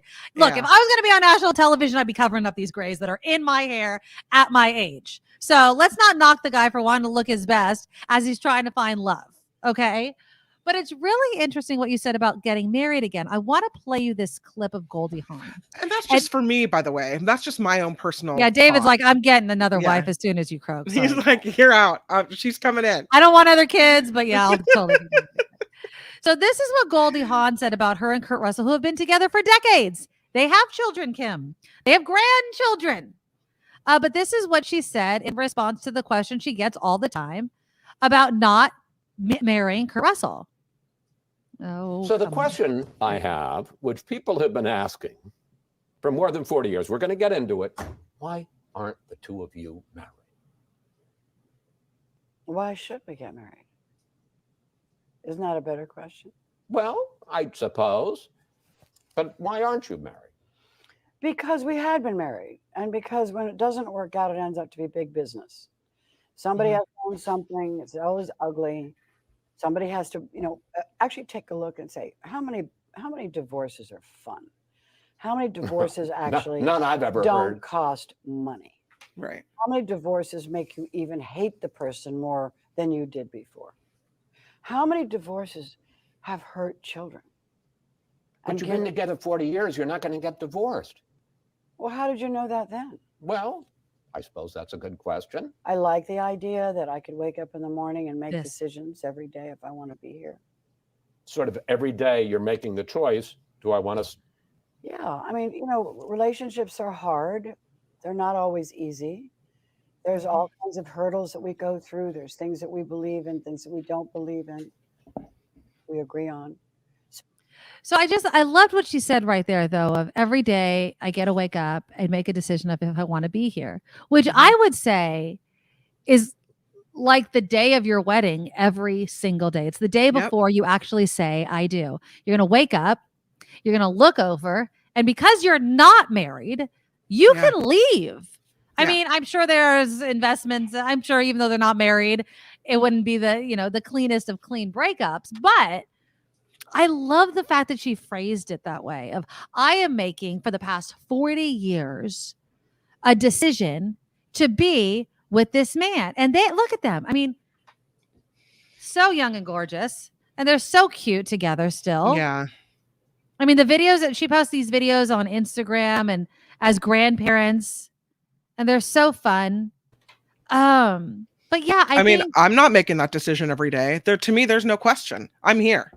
I'm in this relationship. And I'm is in that this only marriage. because you're married? I would never even have thought of it. Right? I would never even have questioned it. Whereas she says she wakes up every day and she's like, I get to pick. Yeah. She gets to pick every day. Do I want to be here? Do I want to leave? Do I want to move somewhere? Is there someplace else I want my life to go? Right. And I don't see that as a negative thing. No. Because I think that sometimes people get married and it's like, it's robotic, right? Well, I've been married. There was this, oh God, forgive me. I just watched the video and I'm brain farting on the names, but it was talking about how, when you're with somebody, they get the least of you, right? They get the attitude, they get the smart remark, right? But you give your best to strangers. Oh, I'm hosting these guests. I'm extra nice to these people. And they're like, be nice to me, lie to me, fawn over me. And that can be lost sometimes in relationships, right? It's like, you break plans with the one you're supposed to love the most to go out with people that, you're not even married to. So I think that Goldie Hawn has a good point there.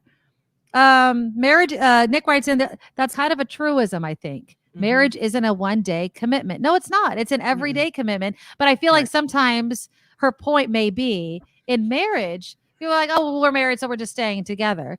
She's making a choice to stay together, which is even, I would say, harder and arguably sweeter to say that every day. Like, I choose you every single day. Kim says, you were mentioning you got engaged New Year's Eve, 2003, 2004. My brother proposed to his girlfriend Christmas Day, 2003. They're still not officially married, but very much together. Wow. I want to know the backstory. Oh, they had no kids. She had one son. My brother was raised since he was 2. Wow. Oh, that's sweet. Yeah. Okay, well, we can get into that a little bit. Why the hell did you propose then? Kim, you're going to have to give more details. Why would you propose if you weren't going to get married? See, this is the negative Nancy and me. You want me to go negative real quick? I'm like, oh, did you want me to wear this ring so that everybody knows that I'm taken, but I'm not married? Does she care? And I'm not knocking your brother, but it's just, you know what I mean? Like, why propose? Right. In 2003? Why do it? I don't think I wonder, although I don't know. I wonder if Kurt Russell has ever proposed to Goldie Hawn and she's just like, we don't need to get married, right? I mean, I'm sure. Well, again, you have that much money. I mean, these are superstars. They're loaded, right? They don't. She never has to worry. If he walks out the door, she's never going to have to worry. So maybe that puts you in a different frame of mind as far as what you're willing to tolerate in a relationship. I don't know. Yeah. Cheryl writes in, I was married at 19 for 42 years. As a widow, anything else is an imitation. It's one time for me. Wow, Cheryl. Oh, my heart kind of breaks a little bit thinking that.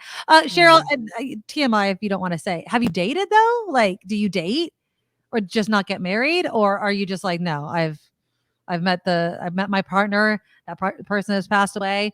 And so I don't need to be with anybody. That was her husband. I completely get what she's saying. Like that but was not her date. Not date. But it doesn't mean that her life is I'm speaking for you, Cheryl. I'm speaking for you, sister. It doesn't mean her life is over. And it doesn't mean she can't find an awesome companion to go off into the world traveling and on, whatever trip she wants to take or to hang out with or go see movies with.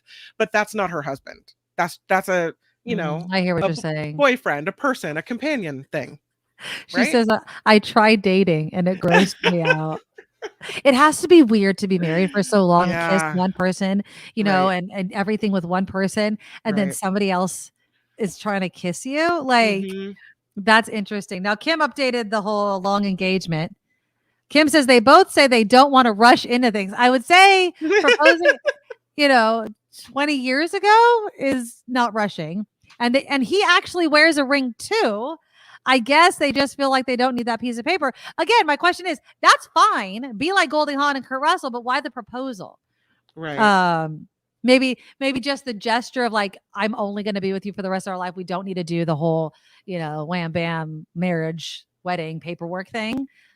I don't know. I just feel like marriage legally, especially in this country, brings a lot of protections. That's like the legal, non-sexy way of looking at marriage. There are things that marriage gets you and affords you that just dating somebody does not. Hence the difference, right, between civil unions and marriages. Oh, Cheryl says, I can't adjust to another man's driving or habits. Yeah. I don't know. I don't know what I would do. I mean, honestly, it's going to sound, romantic and I am married to my soulmate. Like James and I are just totally in sync. Not in everything. He still bothers me when he does. Believe me, the whole bathroom, kitchen, all those things still exist. There's always something, right? But no, I mean, when you have your person and it's a great feeling and he's totally my person. Now, God forbid he dies before me, which I hope does not happen. Will I date again? I don't know. It would matter my age. If he died, God forbid, today, I'm 45. I'm going to be 45 years old. I don't want to spend the rest of my life alone, and I don't think he would want me to spend but the joke always is like, if I pass away, hop in the coffin, you're coming with me kind of thing. So Murphy says, if I were single again, honestly, I wouldn't date or get married. I'm very happy now, but I feel no need to do that all again. Would you become really close with your girlfriends? Would you, like, instead of finding a partner of the opposite sex, if you're heterosexual or whatever, would you just, go on trips with your girlfriends or your children or something like that? Like, get into life that way versus try to do the whole relationship, emotions, that sort of thing that can come. Because on one hand, sex is awesome, but on the other, it brings emotions and heartache and complications that you may not want. What if you date somebody and you're older and you just don't like their relationship with their kids or their ex or whatever like that? Like, do you need that drama in your life towards the end of life? Karen says, I think if you were in a happy marriage, you would want to repeat the experience. But if not in a happy marriage, then no thanks. Interesting. My parents got divorced in about 1978, 79. Right. And my mom tried to go on some dates afterward, but it was really hard with 2 kids. And she ended up not. And she had like maybe a year or 2 where she tried dating, and that was it. And she said, to be honest, I like being single. She said, I like not having to call and tell someone where I am all the time or how I'm spending my money or how, like all those obligations of marriage. She's like, I like having control over my life, my control over my life. I like it. I like that attitude. Yeah. And she said, I don't want to be married again. And so now she's in her 70s. She's extremely happy. I think she could probably, if she found a companion, that she would like that. But, I don't think she has missed out because she didn't remarry. Right. Has she? Do you know if she's ever dated at all, or has it been like nobody? She dated when I was little. I remember her trying to date a few fellows, a few gentlemen callers, and it didn't work out. And I'm sure nothing I didn't else. Help either. Yeah. Nothing since. That was it. Wow. Okay. I mean, she's happy, and that's awesome. Yeah. I love Cheryl's comment. I still sleep on one side of the bed. Oh, Cheryl. You're gonna make I me want to cry. scoop you up and hug I you. know. I when my husband's out of town, I still sleep on my side. I don't spread across. He probably does, though. He loves taking the whole bed and sleeping on my side.